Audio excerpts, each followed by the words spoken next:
Welcome students, आज हम पढ़ेंगे क्लास 9th का chapter number 3 atom and molecules. Atom and molecule इस चैप्टर के हमने 2 लेक्चर कंप्लीट कर लिए।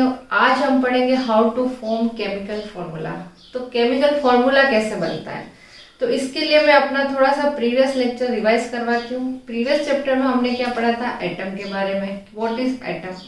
तो हमने क्या बोला था, atom is a tiny particle and every matter is made by atom. और हम एटम के लिए क्या बोल सकते हैं, atom is also participate in chemical reaction. ठीक है, अब एटम तो हमारे पास आ गया। ठीक है, उसके बाद हमने बनाया था मॉलिक्यूल कि एटम क्या बनाते हैं, मॉलिक्यूल बनाते हैं। क्यों बनाते हैं? क्योंकि एटम क्या होता है, अनस्टेबल पार्टिकल है। ठीक है, तो अपने आप को स्टेबल करने के लिए वो क्या करता है, एटम अपने ही जैसे दूसरे एटम के साथ कंबाइन हो जाता है, तो उससे क्या बन जाते हैं, मॉलिक्यूल बन जाते हैं। और अगर एटम डिफरेंट टाइप के एलिमेंट के एटम के साथ कंबाइन होता है तो वो बनाते हैं मॉलिक्यूल ऑफ कंपाउंड। ठीक है, तो इस तरह से हमने प्रीवियस लेक्चर में कंपाउंड और मॉलिक्यूल के बारे में पढ़ा। आज हम पढ़ेंगे आयंस के बारे में। ठीक है, क्योंकि हम पढ़ रहे हैं how to form chemical formula. तो अब मैं आपको एक चीज बताती हूँ कि जब इस केमिकल रिएक्शन में मॉलिक्यूल बना, ठीक है, एटम क्या होता है, मैंने बोला आपको एटम अनस्टेबल होता है। ठीक है, अब क्या करता है वो एटम किसी अदर एटम के साथ क्या करता है, अपने इलेक्ट्रॉन की शेयरिंग करेगा। ठीक है, या फिर क्या करेगा, अपने इलेक्ट्रॉन को लॉस करेगा या फिर गेनिंग करेगा। क्यों करेगा? क्योंकि कोई भी एटम चाहता है कि अपने आउटर मोस्ट शेल में 8 इलेक्ट्रॉन हो जाए। क्योंकि अगर उसके आउटर मोस्ट शेल में 8 इलेक्ट्रॉन कंप्लीट हो जाते हैं तो वो एटम क्या हो जाता है, स्टेबल हो जाता है। ठीक है, तो अपनी स्टेबिलिटी को पाने के लिए एटम क्या करता है, इलेक्ट्रॉन की शेयरिंग करता है या गेनिंग करता है या फिर अपने इलेक्ट्रॉन को लॉस करता है। तो यही गेनिंग और लॉस जो करता है, तो इस गेनिंग और लॉसिंग के दौरान बनते हैं आयंस। तो हम पढ़ते हैं हमारा first topic, what is ion. अब मैंने आपको ये बता दिया कि कोई भी एटम्स जो क्या करते हैं, इलेक्ट्रॉन की क्या करते हैं, शेयरिंग करते हैं। तो शेयरिंग वाला टॉपिक अभी हम भूल जाते हैं। तो 2 तरह से आयन बनाते हैं। किस तरह से बनाते हैं, या तो वो क्या करता है, इलेक्ट्रॉन को लॉस कर देता है या फिर इलेक्ट्रॉन की गेनिंग करता है। तो सबसे पहले हम आयन पढ़ते हैं। And ion is a positively और नेगेटिवली चार्ज एटम और ग्रुप ऑफ एटम। तो आयन भी क्या है, एक तरह से एटम ही है। और किस तरह के एटम, ऐसे एटम जिनके ऊपर पॉजिटिव या नेगेटिव चार्ज होता है। ठीक है, अब पॉजिटिव चार्ज कैसे आता है और नेगेटिव चार्ज कैसे आता है। अब देखो, मैंने आपको बताया कि एटम किससे बने होते हैं, atom made by 3 particle, proton, neutron and electron. और इलेक्ट्रॉन क्या करते हैं, electron participate in chemical reaction. अब क्या करता है, अब मैंने ये बोला कि एटम क्या करते हैं, स्टेबल होने के लिए या फिर अपना इलेक्ट्रॉनिक कॉन्फ़िगरेशन, ऑक्टेट कॉन्फ़िगरेशन पाने के लिए क्या करते हैं, इलेक्ट्रॉन की शेयरिंग, गेनिंग या लॉसिंग करते हैं। तो जब एटम इलेक्ट्रॉन को लॉस कर देगा, ठीक है, या फिर मैं कहती हूँ गेन कर देगा, तब क्या बन जाते हैं, आयन बन जाते हैं। ठीक है, अ negative charge ion is called anion. ठीक है, अगर एटम के ऊपर नेगेटिव चार्ज आ जाता है तो वो होते हैं एनायन। ठीक है, और नेगेटिव चार्ज कब आता है, उनके ऊपर जब वो इलेक्ट्रॉन को गेन करते हैं। ठीक है, अब अभी अपन एग्जांपल से समझेंगे। पहले मैं बोलती हूँ एनायन क्या होते हैं और केटायन क्या होते हैं। ठीक है, आयन आपको समझ में आ गया है। आयन इज अ पॉजिटिव और नेगेटिव चार्ज एटम और group of atoms. And a negative charge ion is called anion. जिन एटम्स के ऊपर नेगेटिव चार्ज होता है वो होते हैं anion. And a positive charge ion is called cation. जिन एटम के ऊपर पॉजिटिव चार्ज होता है वो होते हैं केटायन। अब इसको हम एग्जांपल से समझते हैं कि किस तरह से आयंस एटम के ऊपर एटम आयंस बनते हैं। ठीक है, मैंने एग्जांपल दिया है NaCl, सोडियम क्लोराइड का। ठीक है, बहुत ध्यान से अगर आपने एग्जांपल को समझ लिया तो ये पूरी कहानी आपको समझ में आ जाएगी। अब मैंने यहाँ पे लिखा है NaCl, सोडियम क्लोराइड। कैसे बनता है सोडियम क्लोराइड, देखो, सोडियम इसमें 2 एलिमेंट है, एक तो सोडियम और दूसरा क्लोरीन। ठीक है, तो मैंने यहाँ पे लिखा है Na पॉजिटिव चार्ज और क्लोरीन माइनस नेगेटिव चार्ज। अब ये कैसे बना, देखो, अब हमको ये पता है सोडियम का है, सोडियम का जो एटॉमिक नंबर है वो कितना होता है 11, ठीक है। एटॉमिक नंबर कितना होता है 11, या फिर मैं बोल सकती हूँ इसके अंदर नंबर ऑफ प्रोटॉन कितने हैं 11। Number of proton is equal to number of electron, तो इसके अंदर इलेक्ट्रॉन कितने होंगे 11। और जब हमने बोर एंड बुरी की थ्योरी पढ़ी थी तो उन्होंने क्या बताया कि इन इलेक्ट्रॉन को हम, ये ऑर्बिट है, ठीक है, ये मैंने बनाया एटम, एटम के अंदर ये बनाया हमने न्यूक्लियस, और न्यूक्लियस के चारों ओर ये मैंने अलग अलग ऑर्बिट बना दिए, शेल्स बना दिए। ये शेल है K shell, L shell, M shell, ठीक है। ये बोर एंड बुरी ने एक थ्योरी दी थी कि किस तरह से इलेक्ट्रॉन को इन शेल्स में फिलअप किया जाता है, ठीक है। तो ये अगर आप प्रीवियस लेक्चर पढ़ेंगे तो आपको बहुत अच्छे से क्लियर हो जाएगा कि इलेक्ट्रिक कॉन्फ़िगरेशन, इलेक्ट्रॉनिक कॉन्फ़िगरेशन किस तरह से निकालते हैं। तो अब देखो मुझे 11 इलेक्ट्रॉन इसमें फिलअप करना है, तो सबसे पहले जो शेल है तो उसमें जाएंगे 2 इलेक्ट्रॉन, ओके। सबसे पहले मैंने कितने इलेक्ट्रॉन भरे 2, फिर उसके बाद सेकंड में आ सकते हैं 8, तो 1 2 3 4 5 6 7 8, टोटल कितना हुआ 8 और 9 और 10। अब मुझे बचा एक कितना किधर जाएगा बाहर, ठीक है। बाहर वाले शेल में सबसे आउटर मोस्ट शेल में गया 1 इलेक्ट्रॉन। अब अगर मैंने क्या बोला कि कोई भी एटम अपने आउटर मोस्ट शेल में 8 इलेक्ट्रॉन चाहता है, क्यों चाहता है, क्योंकि वो अपने आप को स्टेबल करना चाहता है। तो अब अगर इसमें 1 इलेक्ट्रॉन है इसका मतलब ये अनस्टेबल है, तो स्टेबिलिटी को पाने के लिए वो क्या करेगा, इस 1 इलेक्ट्रॉन को या तो लॉस कर देगा, है ना, और गेन भी कर सकता है। ये चाहे तो 7 इलेक्ट्रॉन गेन भी कर सकता है, लेकिन गेनिंग के बजाय इसको लॉस करना ज्यादा इजी लगेगा, इसलिए इसने क्या कर दिया, अपने 1 इलेक्ट्रॉन को क्या कर दिया, लॉस कर दिया, किसी और के साथ किसी और को दे दिया, ठीक है। तो इसके आउटर मोस्ट शेल में बच गए 8 इलेक्ट्रॉन। तो इस तरह से ये एलिमेंट, या फिर मैं बोल सकती हूँ ये एटम क्या हो गया, स्टेबल हो गया, क्योंकि इसके आउटर मोस्ट शेल में कितने इलेक्ट्रॉन है 8 इलेक्ट्रॉन, क्लियर। अब उसने 1 इलेक्ट्रॉन को लॉस कर दिया, तो इसकी वैलेंसी कितनी हो गई 1, ओके। इसकी वैलेंसी कितनी हो गई सोडियम की 1, इसलिए हमने लिखा +1, और वैलेंसी होती है 1, क्योंकि 1 इलेक्ट्रॉन को दे दिया, और इलेक्ट्रॉन दे रहा है तो इसके ऊपर कौन सा चार्ज आ गया, पॉजिटिव चार्ज, क्लियर। इलेक्ट्रॉन चला गया, माइनस चला गया, और तो उसके ऊपर कौन सा चार्ज आ गया +1, ठीक है। तो इसलिए सोडियम हो गया Na+। अब हम समझते हैं क्लोरीन पे आ जाते हैं। अब क्लोरीन जो होता है उसमें नंबर ऑफ प्रोटॉन होते हैं 17, नंबर ऑफ प्रोटॉन कितना होते हैं 17, या फिर मैं बोल सकती हूँ इसका एटॉमिक नंबर क्या होता है 17। तो नंबर ऑफ इलेक्ट्रॉन भी कितने होंगे 17। अब इन 17 इलेक्ट्रॉन को इस एटम के अंदर किस तरह से इन ऑर्बिट में फिलअप करेंगे देखेंगे। ये एटम है और ये मैंने बना दिया न्यूक्लियस। तो सबसे पहले मैं 2 इलेक्ट्रॉन इसमें शेल में डालती हूँ, क्योंकि फर्स्ट जो ऑर्बिट है उसमें उसकी कैपेसिटी है 2 इलेक्ट्रॉन की। फिर सेकंड जो शेल है उसमें आएंगे 8 इलेक्ट्रॉन, 1 2 3 4 5 6 7 और 8। तो कितने हुए 8 9 10। अब आउटर मोस्ट शेल में कितने इलेक्ट्रॉन भरती हूँ मैं 7, 1 2 3 4 5 6 7 और इसमें थे 8 और इसमें से थे 2। तो टोटल मैंने 17 इलेक्ट्रॉन इसमें फिलअप कर दिए। अब देखो मैंने क्या बोला, कोई भी एटम अपनी स्टेबिलिटी को पाने के लिए अपने आउटर मोस्ट शेल में कितने इलेक्ट्रॉन होने चाहिए 8 इलेक्ट्रॉन, लेकिन इसमें कितने इलेक्ट्रॉन है 7। तो अब इसको 1 इलेक्ट्रॉन और चाहिए, ठीक है। तो ये क्या करता है 1 इलेक्ट्रॉन को की गेनिंग कर लेता है, ठीक है।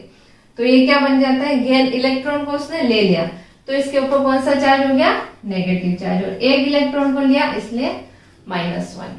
आ गया समझ में आपको कि किस तरह से इसके ऊपर चार्ज आया है Na+ और Cl-, ठीक है। तो ये बन गया हमारा NaCl, क्लियर। तो इसी तरह से हमने पढ़ा था कि किसी के इस क्लोरीन के ऊपर कौन सा हो गया नेगेटिव चार्ज, तो ये हो गया पॉजिटिवली चार्ज आयन, तो इसलिए हम इनको बोलते हैं एनायन। और जिसके ऊपर पॉजिटिव चार्ज आ जाता है तो उसको हम बोलते हैं कैटायन, क्लियर। तो ये है हमारे आयन की हिस्ट्री कि किस तरह से आयन बनते हैं और फिर मैंने आपको एक एग्जांपल भी दिया कि सोडियम क्लोराइड कैसे बना, Na के ऊपर प्लस पॉजिटिव चार्ज क्यों आया और Cl के ऊपर नेगेटिव चार्ज क्यों आया। ये आपको समझ में आ गया क्यों आता है, क्योंकि सोडियम क्या करता है, एक इलेक्ट्रॉन को लॉस कर देता है और क्लोरीन क्या करता है, एक इलेक्ट्रॉन को गेन करता है। तो इस तरह से आपका ये क्लियर होता है। और इसमें आपको एक चीज और समझनी है, all the metals can loss electron easily. जितने भी मेटल एलिमेंट्स होते हैं, एलिमेंट्स आपने पढ़े, कुल मिला के 118 एलिमेंट्स अभी तक फाइंड आउट हो चुके हैं। तो उनमें से जो मेटल्स होते हैं वो क्या करते हैं, इलेक्ट्रॉन को लॉस करते हैं। So all atoms form the cation. ठीक है, इलेक्ट्रॉन को लॉस करते हैं इसलिए वो क्या बन जाते हैं, कैटायन। उनके ऊपर कौन सा चार्ज आ जाता है, पॉजिटिव चार्ज।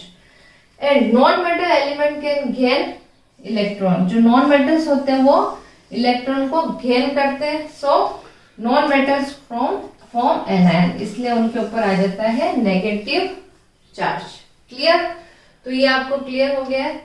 अब हम नेक्स्ट पढ़ते हैं वैलेंसी। वैलेंसी क्या होती है, वैसे आपको यहाँ पे समझ में आ गया है कि वैलेंसी किस तरह से निकालते हैं, किस तरह से वैलेंसी फाइंड आउट की जाती है। नेक्स्ट है हमारा वैलेंसी।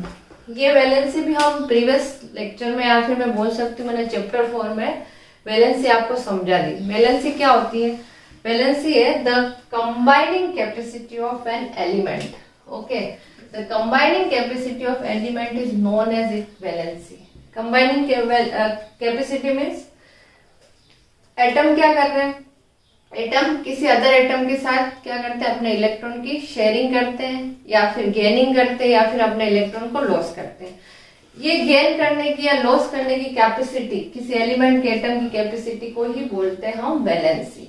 ठीक है, कि किसी भी इन्हें कितने इलेक्ट्रॉन दिए हैं, कितने इलेक्ट्रॉन लिए और कितने इलेक्ट्रॉन की शेयरिंग किए। क्यों किए, क्योंकि कोई भी एटम अपने आप को स्टेबल करना चाहता है। ठीक है, तो मैं कुछ एग्जांपल देती हूँ। जैसे फॉर एग्जांपल कुछ गैसेस है, आर्गन है, क्रिप्टोन है, ठीक है, नियोन है। तो इनके आउटर मोस्ट शेल में ऑलरेडी 8 इलेक्ट्रॉन होते हैं, इसलिए ये अपना इलेक्ट्रॉनिक कॉन्फ़िगरेशन का ऑक्टेट जो है वो कंप्लीट कर लेती है। ठीक है, तो इनको हम बोलते हैं नोबल गैसेस। इसी नोबल गैस कॉन्फ़िगरेशन को पाने के लिए दूसरे एटम भी क्या करते हैं, इलेक्ट्रॉन की शेयरिंग या गेनिंग करते हैं। तो इस कंबाइनिंग कैपेसिटी को हम बोलते हैं वैलेंसी। ओके, इसको भी हम समझते हैं। मैंने कुछ एग्जांपल दिए वैलेंसी के। जैसे मैग्नीशियम की वैलेंसी होती है +2। ओके, सोडियम की होती है +1, क्लोरीन की -1, एल्यूमिनियम की +3, पोटेशियम की +1, सल्फर की -2, ऑक्सीजन की -2 और कैल्शियम की +2। ये सब मैंने आपको एग्जांपल दिए कि हम बोलेंगे मैग्नीशियम की वैलेंसी कितनी है, +2, एल्यूमिनियम कितनी है, +3। अब ये वैलेंसी +2 +3 कैसे आई, इसको भी हम समझते हैं। एक एग्जांपल लेते हैं एल्यूमिनियम का। ठीक है, अब देखो एल्यूमिनियम की वैलेंसी मैंने बताई है +3 है। क्यों है +3, क्योंकि एल्यूमिनियम में नंबर ऑफ प्रोटॉन कितने होते हैं, 13। ओके, नंबर ऑफ प्रोटॉन होते हैं 13, तो इसका एटॉमिक नंबर क्या है, 13। Number of proton is equal to number of electron. अगर नंबर ऑफ प्रोटॉन 13 है तो इलेक्ट्रॉन भी कितने होंगे, 13 होंगे। अब इन 13 इलेक्ट्रॉन को हम किस तरह से फिलअप करेंगे, ये मैंने बनाया है एटम एल्यूमिनियम का। अब इस एल्यूमिनियम के एटम में सबसे मिडिल में है न्यूक्लियस। ठीक है, अब देखो सबसे फर्स्ट शेल जो के शेल है उसमें मैंने इलेक्ट्रॉन भरे हैं 2 इलेक्ट्रॉन। ठीक है, उसके बाद वाले शेल में कितने आते हैं, 8 इलेक्ट्रॉन। तो मैंने 8 इलेक्ट्रॉन भर दिए, 1 2 3 4 5 6 7 8 9 10, बचे कितने, 3 इलेक्ट्रॉन। ठीक है, तो 1 2 और 3। ठीक है, अब हमने क्या किया यहाँ पे, तो आउटर मोस्ट शेल में 3 इलेक्ट्रॉन है, तो अब इसको 5 इलेक्ट्रॉन और चाहिए। ठीक है, अगर 5 इलेक्ट्रॉन उसके पास और आ जाते हैं तो वो क्या हो जाते हैं, उसके आउटर मोस्ट शेल में 8 इलेक्ट्रॉन। तो अब या तो क्या करेगा, या तो ये इन 3 इलेक्ट्रॉन को लॉस कर देगा, क्योंकि उसके लिए 3 इलेक्ट्रॉन को देना ज्यादा इजी रहेगा। जब अगर या तो वो 5 इलेक्ट्रॉन ले, इससे ज्यादा इजी है कि ये 3 इलेक्ट्रॉन को लॉस कर दे। तो ये 3 इलेक्ट्रॉन उसने क्या कर दिए, किसी अदर के साथ शेयर कर दिए या फिर अपने किसी और को दे दिए।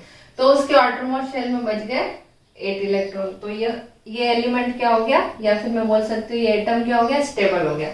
तो इसलिए इसकी वैलेंसी हो गई +3। क्यों हो गई, क्योंकि 3 इलेक्ट्रॉन उसने किसी और को दे दिए। इलेक्ट्रॉन चले गए, माइनस गया, तो इसके ऊपर आ गया पॉजिटिव चार्ज, इसलिए एल्यूमिनियम हो जाता है Al+3। क्लियर। इसी तरह से हमने सोडियम की +1 होती है, क्लोरीन की -1 होती है। ठीक है, क्लोरीन की भी हमने निकाली कि 17 इलेक्ट्रॉन होते हैं क्लोरीन में भी, तो आउटरमोस्ट शेल में इसमें भी 7 इलेक्ट्रॉन बचते हैं। तो 1 इलेक्ट्रॉन की क्या कर देता है, गेनिंग कर लेता है। तो इलेक्ट्रॉन लिए, इसलिए इसके ऊपर आ जाता है -1, तो इसकी -1। तो इसी तरह से आप सभी इलेक्ट्रॉन की वैलेंसी को फाइंड आउट कर सकते हैं। कैसे, ऑक्सीजन, जैसे ऑक्सीजन भी 8 होते हैं। ठीक है, तो ऑक्सीजन के भी आउटरमोस्ट शेल में 6 इलेक्ट्रॉन होते हैं। तो 2 इलेक्ट्रॉन वो क्या कर देता है, ले लेता है। ठीक है, गेनिंग करता है, इसलिए उसकी वैलेंसी क्या हो जाती है, -2। क्लियर। तो ये तो आपको आप समझ में आ गया कि वैलेंसी किस तरह से फाइंड आउट होती है, किस तरह से किसी भी एटम के ऊपर पॉजिटिव चार्ज जाता है। ठीक है, अब हम पढ़ेंगे केमिकल फॉर्मूला। इन सभी जितना भी अभी तक हमने पढ़ा, इसी के ऊपर डिपेंड है केमिकल फॉर्मूला, किस तरह से केमिकल फॉर्मूला बनता है। अब मैं एग्जांपल से समझाऊंगी आपको केमिकल फॉर्मूला बनना। जैसे मैंने HCl, ठीक है, ये क्या है, HCl हाइड्रोक्लोरिक एसिड। अब HCl किस तरह से बना, ठीक है, तो इसके लिए कुछ रूल्स है। तो फर्स्ट रूल क्या है, फर्स्ट रूल है first right the symbol of the element which form the compound. जो भी कंपाउंड हम बना रहे हैं, तो सबसे पहले उसका सिंबल लिख देते हैं। तो सबसे इसमें कौन कौन से 2 एटम्स जुड़े, हाइड्रोजन का और क्लोरीन के एटम आपस में जुड़े। तो मैंने यहाँ पे सबसे पहले सिंबल लिख दिया हाइड्रोजन और दूसरा लिखा है क्लोरीन। ठीक है, एक तरफ लिखा हाइड्रोजन और दूसरा लिखा क्लोरीन। अब second, below the symbol of each element write down it's valency. अब इन सिंबल के नीचे इन दोनों की वैलेंसी आ जाएगी। हाइड्रोजन की कितनी होती है, +1। ठीक है, क्योंकि वो 1 इलेक्ट्रॉन को गेनिंग करता है या 1 इलेक्ट्रॉन को अपना लॉस कर देता है। इसमें दोनों हो सकते हैं, 1 इलेक्ट्रॉन को लॉस भी कर सकता है और गेन भी कर सकता है, इसलिए इसकी हो गई वैलेंसी +1। और क्लोरीन की मैंने बताया -1 होती है। और -1 क्यों होती है वो मैंने बता दिया, क्योंकि उसके आउटरमोस्ट शेल में 7 इलेक्ट्रॉन होते हैं और 1 इलेक्ट्रॉन को वो क्या करता है, गेन करता है, इसलिए इसकी वैलेंसी कितनी होगी, -1। अब यहाँ तक हमने लिख दिया। फिर नेक्स्ट है cross over the valencies of the combining atom. ठीक है, cross over the valency means ये अपनी वैलेंसी को क्या कर देंगे, हाइड्रोजन की -1 हो जाएगी और Cl क्या हो जाएगी, 1। तो ये आ जाएगा हमारा H के इधर आ जाएगा 1 और Cl 1। ठीक है, तो 1 और 1 लिखने से वैसे कोई मीनिंग नहीं है, तो इसलिए ये बन गया HCl। क्लियर। एक और हम एग्जांपल से समझते हैं, आपको अच्छे से समझ में आएगा। एक और मैं एग्जांपल देती हूँ Al2O3 का। ठीक है, हम बनाते हैं एल्यूमिनियम ऑक्साइड। ये कैसे बना, देखो इसमें भी 2 एटम जुड़ रहे हैं, एल्यूमिनियम के और ऑक्सीजन के। तो सबसे पहले हमने बोला है कि हमको क्या लिखना है, सिंबल लिखना है। तो एल्यूमिनियम का सिंबल है Al। ठीक है, और ऑक्सीजन का क्या है, O। अब इन दोनों की वैलेंसी हमको पता है, एल्यूमिनियम की कितनी होती है, +3 और ऑक्सीजन की कितनी है, -2। क्रॉस ओवर द वैलेंसी, इसकी वैलेंसी इधर चली जाएगी, इसकी वैलेंसी इधर चली जाएगी। तो एल्यूमिनियम के नीचे क्या आ जाएगा, Al2 और ऑक्सीजन के नीचे 3। तो ये बन गया एल्यूमिनियम ऑक्साइड। इस तरह से हम केमिकल फॉर्मूले बनाते हैं Al2O3। एक एग्जांपल और ले लेते हैं हम। फॉर एग्जांपल देती हूँ मैं कैल्शियम ऑक्साइड का। कैल्शियम ऑक्साइड कैसे बना, ठीक है, सबसे पहले सिंबल लिख दिया कैल्शियम। इसके अंदर 2 एटम जुड़े, कैल्शियम और दूसरा ऑक्सीजन का। तो कैल्शियम एंड ऑक्सीजन लिखा। अब मैं दोनों की वैलेंसी लिख देती हूँ। कैल्शियम की वैलेंसी कितनी होती है, +2। ठीक है, कितनी होती है, +2। और ऑक्सीजन की होती है -2। ठीक है, क्रॉस ओवर द वैलेंसीज, इसकी वैलेंसी इधर, इसकी वैलेंसी इधर। तो क्या हो गया, ये Ca2 और O2। दोनों के नीचे क्या आ गया, CO2 O2। 2 से 2 गया तो क्या बन गया, CaO, कैल्शियम ऑक्साइड। तो इस तरह से सारे ही केमिकल फॉर्मूले हम बनाते हैं। कैसे बनाते हैं, सबसे पहले एलिमेंट लिख देना, एटम लिख देना, उसके बाद दोनों की वैलेंसी, फिर क्रॉस ओवर द वैलेंसी, और बन गया हमारा केमिकल फॉर्मूला। क्लियर? तो आई होप आपको ये लेक्चर बहुत अच्छे से समझ में आया होगा। हमने पूरी जो डिटेल पढ़ी है या फिर जितनी इन्फॉर्मेशन हमने एटम के बारे में, मॉलिक्यूल के बारे में, और उन्हीं से किस तरह से हमने आयन बनाया और किस तरह से केमिकल फॉर्मूला बना, तो बहुत ईजी है। आप बहुत अच्छे से इस चैप्टर को समझेंगे तो आपको 10th क्लास में भी केमिस्ट्री पढ़ने में बहुत ईजी होगा।